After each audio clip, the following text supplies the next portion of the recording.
সময়ের প্রতি যে যত্নবান না, তার জিন্দেগি কখনোই সুন্দর হয় না, দুনিয়াতেও না আখিরাতেও না। ইমাম শাফিঈ রাহমাতুল্লাহি আলাইহি বিশ্ববিখ্যাত মুজতাহিদ ইমাম ছিলেন, চার মাযহাবের একজন ইমাম।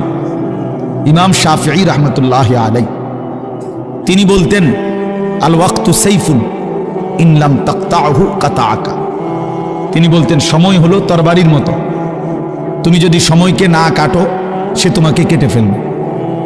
অর্থাৎ তুমি যদি সময়কে ভাগ না করো, আমি নাস্তা খাবো এতক্ষণ, দুপুরে বিশ্রাম করব এতক্ষণ, অফিস করব এতক্ষণ, বাজার করব এতক্ষণ, আমি অমুকের সাথে দেখা করতে যাব তখন, এইভাবে যদি একটা ভাগ না থাকে আমার জীবনের সময়ের, এই ভাগ করা মানে কাটা, সময়টাকে আমি কাটলাম, আমি ভাগ করলাম 1 ঘন্টা এই জন্য, আধা ঘন্টায় কাজের জন্য, 2 ঘন্টায় কাজের জন্য, তাইলে তোমার সময় কাজে লাগাইলা।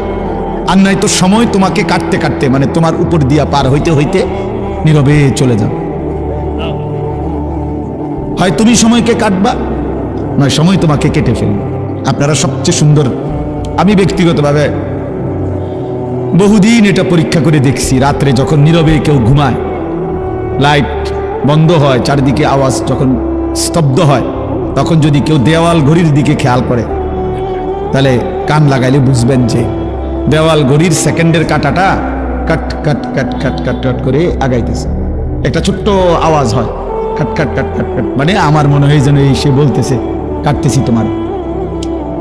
তোমার হায়াত কাটতেছি, তোমার জিন্দেগি কাটতেছি, তোমারে কেটে কেটে আমি এগিয়ে যাচ্ছি। 1 সেকেন্ড কারো জন্য সে থামে না। এজন্য প্রিয় ভাই আমার, বন্ধু আমার, নওজোয়ান সাথী আমার, হায়াতের গুরুত্ব মানে সময়ের গুরুত্ব, জিন্দেগির গুরুত্ব। সময়ই জীবন, জীবনই সময়। আমার বয়স 43 বছর, তো মানে কি? মানে এই পরিমাণ ঘন্টা, মিনিট, সেকেন্ডের সমষ্টি, এটাই সময়, এটাই হায়াত। এজন্য মানুষ দেখবেন বয়সকালে বলে, ভাই আমার আর সময় নেই, তার মানে হায়াত নাই, ঠিক না? তাহলে সময়ই হায়াত। মারাত্মক অ্যাক্সিডেন্ট করছে, তো এখন বলে ভাই আমার আর সময় নাই, মাফ করে দিয়ে, অর্থাৎ আমি মরে যাব, আমার হায়াত শেষ। তাহলে সময় এটাই হায়াত, এটাই জীবন, সময়ের সমষ্টি, এটাকেই জীবন বলে। 30 বছর, 50 বছর, তা মানে কি? সময়ের সমষ্টি। 60 বছর মানে কি? সময়ের সমষ্টি। এই পরিমাণ ঘন্টা, মিনিট, সেকেন্ড একত্র হইছে, তো এটা এখন 60 বছর। এজন্য হায়াতকে কদর করা, সময়কে কদর করা, গাফলতি থেকে বাঁচা বহুত বড় নিয়ামত ভাইয়া। কর্মঠ মানুষ, উদ্যমী মানুষ, মেহনতি মানুষ, পরিশ্রমী মানুষ প্রশংসনীয়, প্রশংসনীয়। মেহনত কাউকে ঠকায় না, মেহনত কাউকে ঠকায়। আমি জীবনে বহু মানুষ, যে কেউ কত সময় অনেকেরে, কেউ যদি আমার কিছু লিখে দিতে কয়, কেউ যদি আমার একটা কিছু লিখে দেন, তা আমি অনেক সময় এটা লিখি, মেহনত কাউকে ঠকায় না, পরিশ্রম কাউকে ঠকায় না। হার লাইনেই পরিশ্রমী কামিয়াব। দুনিয়ার লাইনে কেউ যদি মেহনত করে, তো দুনিয়া তার জন্য আসে। আখিরাতের লাইনে কেউ মেহনত করলে, তো আখিরাত তার জন্য আসে। মেহনত, পরিশ্রম, নিষ্ঠা, আন্তরিকতা, একাগ্রতা, কাজের প্রতি গভীর মনোযোগ কাউকে ঠকায় না, দুনিয়ার লাইনে হোক আর আখিরাতের লাইনে। হালাল হারাম এটা পরের বিষয়, কিন্তু পরিশ্রম করছে সে, সফলতা আসবে। প্রতিটা পরিশ্রমের পিছনে সফলতা আছে। এই জন্য আজকে আমাদের ছেলেরা এটা বুঝতে চায় না। তোমরা বাবা অনেক ছেলে বুঝো না, জীবনের সবচেয়ে মোক্ষম সময় এই কিশোর, তরুণ, নওজোয়ান, এই হায়াত। এই সময় পুরা শরীর সুস্থ থাকে, পুরা আপাদ মস্তক সুস্থ থাকে। কিছু গড়লে, কিছু করলে, জীবন সাজাইলে, এই সময়টাই সাজাইতে হয়।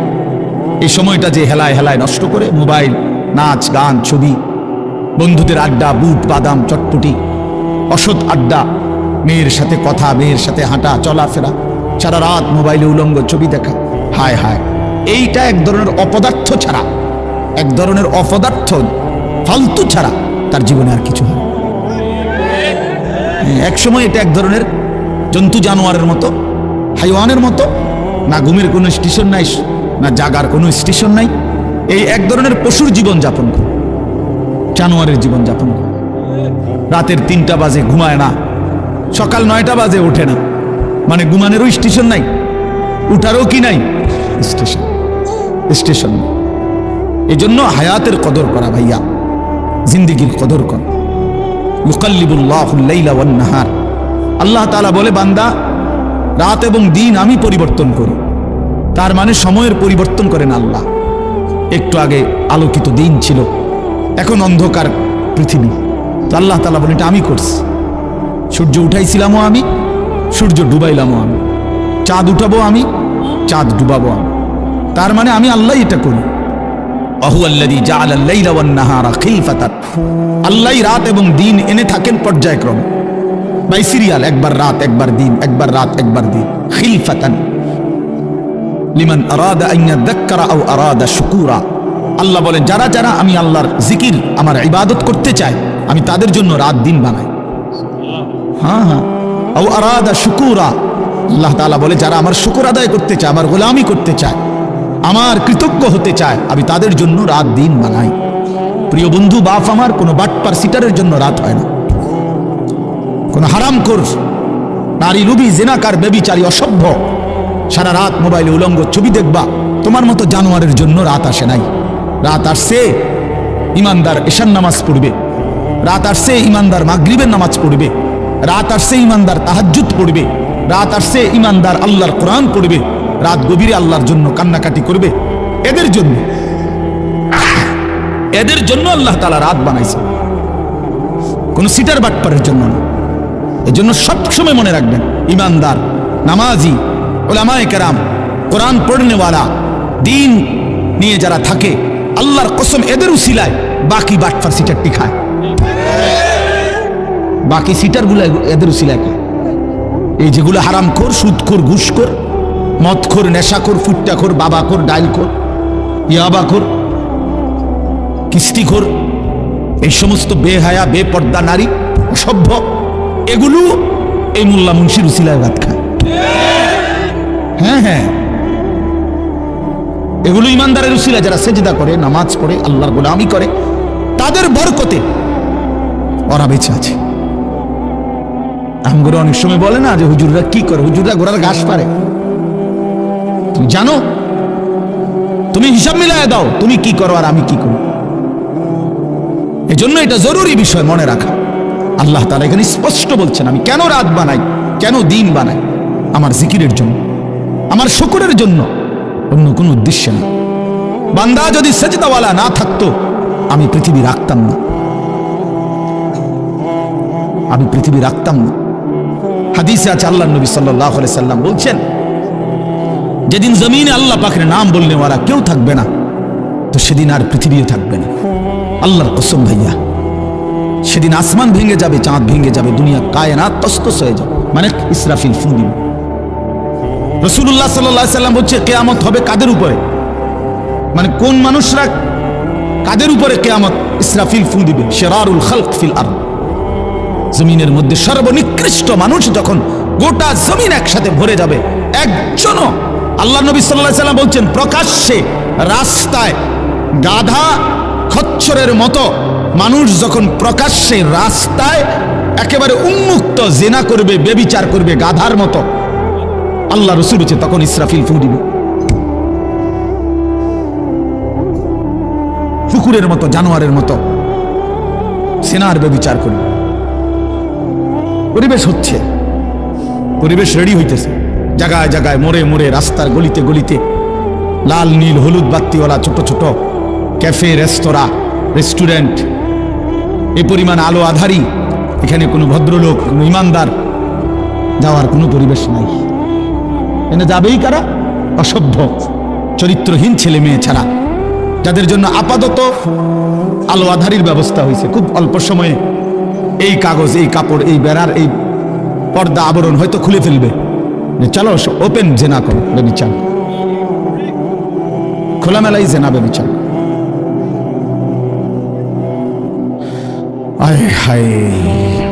তো এই জন্য ভাইয়া এটা জরুরি বিষয়। আল্লাহ তাআলা বলছেন বান্দা আমি হায়াত দিছি, আমি সময় দিয়েছি, রাত আমি এনেছি, দিন আমি এনেছি। আমার এই প্রসঙ্গটা কাজে আমরা মনে রাখা দরকার। তোমরা অনেক ছেলে এখানে, মাশাআল্লাহ, তোমরা প্রতিটা ছেলেই ভাইয়া কিছু না কিছু পড়ালেখা করছো, স্কুলে পড়ো আর হাই স্কুলে পড়ো আর কলেজ লেভেলে পড়ো। ভাইয়া 2-4 অক্ষর পড়ালেখা করছো ভাই, তুমি মূর্খ না, তুমি নাদান না, তুমি আহম্মক না, বেওকুফ না। কাজে এতটুকু দিমাগ কাজে লাগাও। প্রিয় ভাই আমার, বন্ধু আমার, কে তোমারে বানাইলো, কেন বানাইলো, কেন আসলা পৃথিবীতে, কি করছো, এটাই কি উচিত ছিল কিনা, এতটুকু ভাবনা যদি না ভাবো, প্রিয় ভাই আমার, তো জিন্দেগি কি হলো? এতটুকু অনুভূতি যদি না জাগে দিলে, সারাদিনে 1 ওয়াক্ত নামাজ পড়লাম না, তা আমি কিসের মুসলমান? দিন রাত আমি নারী ছাড়া, ছবি ছাড়া, নর্তকী ছাড়া, জিনা ব্যভিচারের দৃশ্য ছাড়া আমার জীবন চলে না, রাত কাটে না, আমি কিসের মুসলমান? 30 বছর যে সুদ খায়, এই হারামখোর কিসের মুসলমান?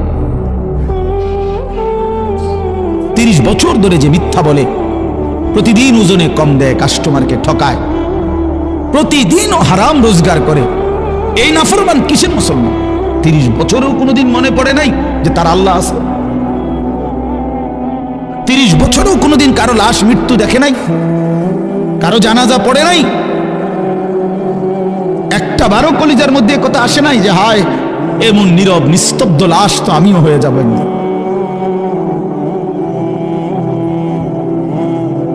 কবর দেখলে তো এটা ভাবা উচিত।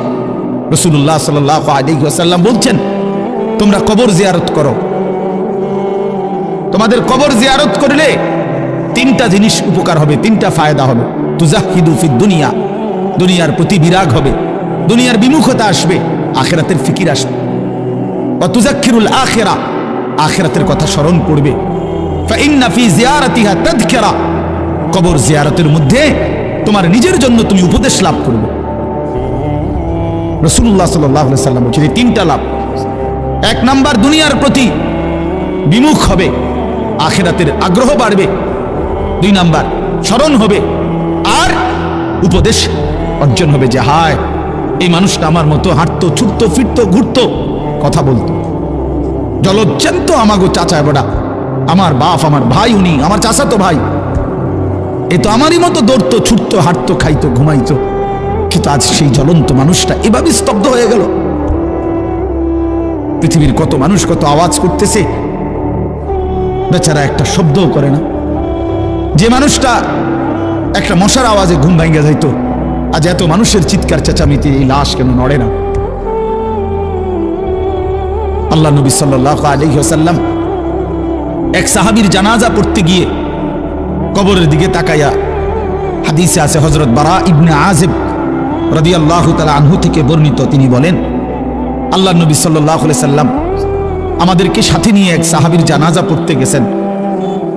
জানাজা পড়তে গিয়ে কবরের সামনে তাকায়া অনেকক্ষণ কাঁদছেন, খালি কবরের দিকে তাকায়া। আমরাও তার সাথে কাঁদলাম।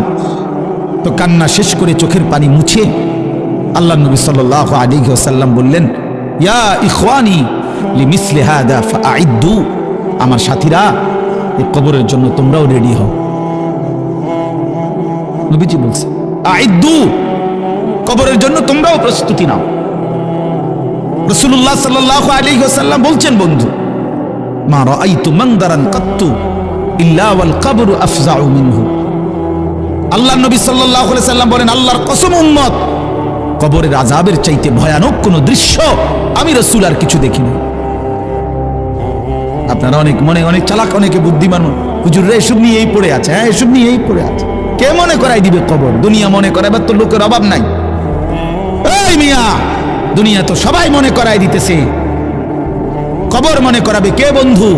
আখিরাত মনে করাবে এই 2-4 জন মোল্লা মুন্সি। এরাও যদি পৃথিবীতে না থাকে, আপনারা যদি এদেরকেও হারায় দেন, সরায় দেন, তো আপনাদেরকে আখিরাত মনে করাবে কে? কবর মনে করাবে কে? দুনিয়া বুঝাবার জন্য তো লোকের অভাব নাই। একটা মাহফিলে আমি যদি এখন বলি, আসেন আজকে যেহেতু আমাকে দাওয়াত দিছে, সবাই মনোযোগ দিয়ে শুনেন একটি অটো কিভাবে চালাইতে হয়, আজকে আমার আলোচ্য বিষয়। তো এটা বললে মানুষ হাসি দিবে না? কথা বলেন না কেন? ব্যাককল হুজুর, অটো কেমনে চালাইতে হয়, এটা কনের লেগে নিয়ে আপনার এনে দাওয়াত দিই দই মিয়া। তো তাহলে আপনি দেখুন আমগো যে আমরা দুনিয়া বুঝাইতাম, তো আমি তো বুঝাইতাম চাইছিলাম, আপনি আসলেন কেন? বলেন সিএনজি কিভাবে চালাইতে হয়?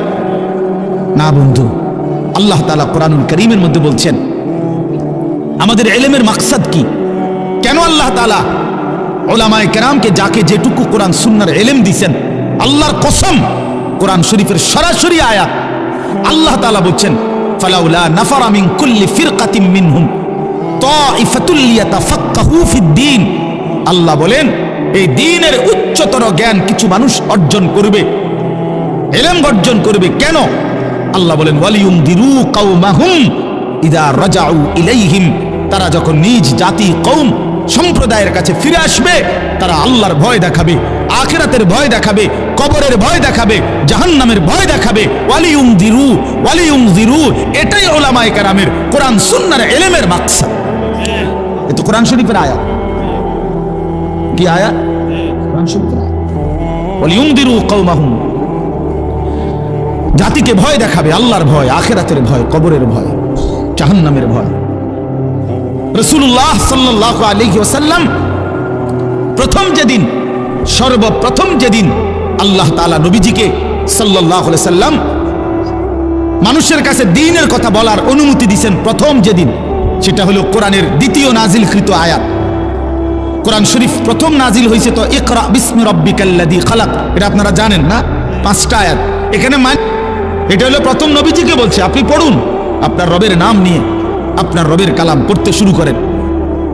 তো এরপরে দ্বিতীয়বারে মানে দ্বিতীয় কোরআন শরীফ নাজিল হয়েছে এই সময় আল্লাহ তাআলা বলছে ইয়া আইয়ুহাল মুদাথ্থির কুম ফাআনজির। এইটা হলো দ্বিতীয় নাজিল। কুম ফাআনজির, বন্ধু আমার, নবী আমার, দাঁড়ান, ওঠেন বন্ধু। ফাআনজির, আমার বান্দাদেরকে ভয় দেখান, কবরের ভয়, জাহান্নামের ভয়, আযাবের ভয়, আখিরাতের ভয়, আমি আল্লাহর ভয়। এই কোরআন শরীফে দেখেন আপনি, ফাআনজির প্রথম আয়াত, প্রথম আদেশ। নবী সাল্লাল্লাহু আলাইহি ওয়াসাল্লামের হাদিস আছে, আমরা সব কিতাবে আছে, আপনারাও শুনছেন।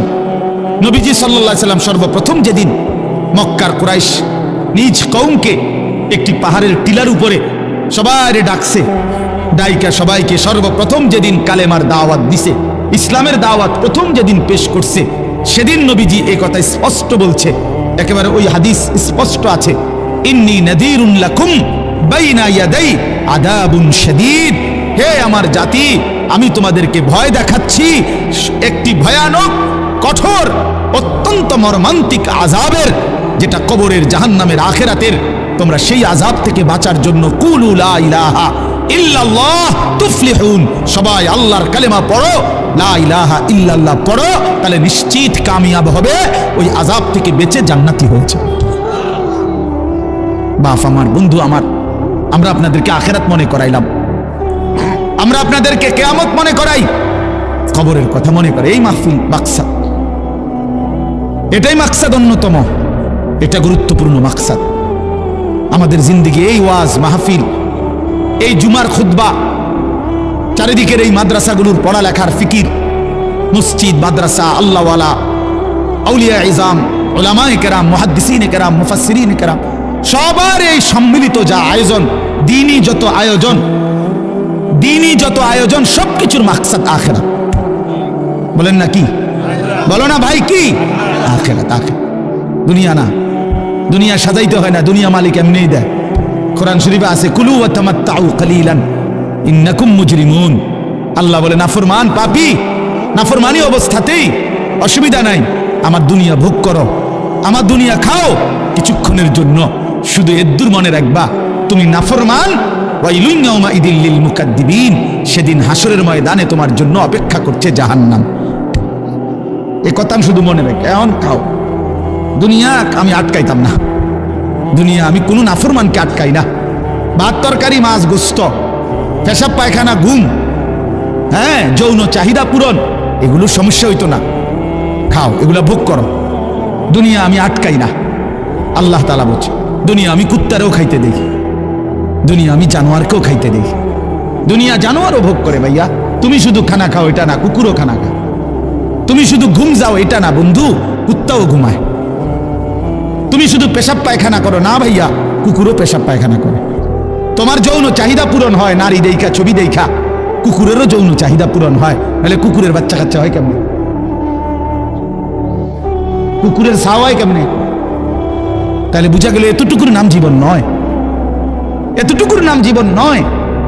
আর জন্য আল্লাহ তাআলা বলছে ইন্নাকুম মুজরিমুন, মনে রেখো না ফরমান, ভোগ করো আমার দুনিয়া, অসুবিধা নাই, নামাজ পড়ো নাই, সমস্যা নাই, ভাত খাও, সেজদা দাও নাই, অসুবিধা নাই, খানা খাইয়ে লাও, শুয়ে লাও।